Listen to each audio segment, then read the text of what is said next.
Doctor Sudha Sinha, మామూలుగా ఇదివరకు మనకి చాలా హెల్తీగా ఉండే ఇండియా. భారతదేశంలో ఎవరిని చూసినా కష్టపడి పనిచేసేవారు.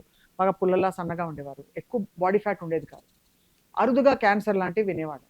అలా హెల్తీగా ఉండే ఇండియా ఇవాళ అన్‌హెల్తీగా మారిపోయిందంటే ఏమేమంటే మనకి ఫాస్ట్ ఫుడ్స్ అని కొంతమంది అంటారు. బర్గర్‌లు తినొద్దు అని. అంత పడి పడి ఎవరు రోజు తినేరు కూడా. బట్ ఎక్కడో యాడ్ అవుతూ అవుతూ అన్‌హెల్తీలోకి వెళ్ళిపోతున్నాం. ఏంటి why have we become so unhealthy? I think we got the worst of both Western and Eastern influences అనమాట. మన ఇండియాలో ఉన్న worst things 10 types of tobacco. హ్మ్. వేరే ఏ దేశంలోనూ ఇన్ని రకాల టొబాకోలు లేవన్నమాట. సిగరెట్లు, బీడీలు, తంబాకులు అన్ని జర్దాలు, పాన్లు. సో ఈ ఇన్ఫ్లుయెన్సెస్ ఏమీ తగ్గలేదు. అవును. ఇప్పుడు మనం వెస్టర్న్ కంట్రీస్లో చూస్తే స్మోకింగ్ హ్యాస్ కమ్ డౌన్ అనమాట. మనకి ఇట్లాంటివి ఏమీ తగ్గలేదు.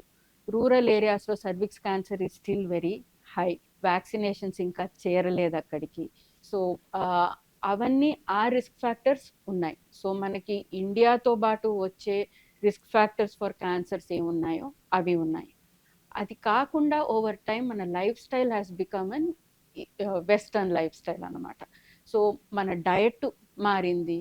మనం సెడెంటరీ లైఫ్ స్టైల్కి అలవాటు పడిపోయాము. అవసరం కూడా. ఇప్పుడు నేను పొద్దున్న వెళ్తే హాస్పిటల్కి, సాయంత్రానికి నా వాచ్ చూసుకుంటే 2000 స్టెప్స్ కన్నా ఎక్కువ ఉండదు అనమాట. కానీ రోజంతా కూర్చునే పని చేస్తాము. సో ఆ లైఫ్ స్టైల్ అన్నది మారింది.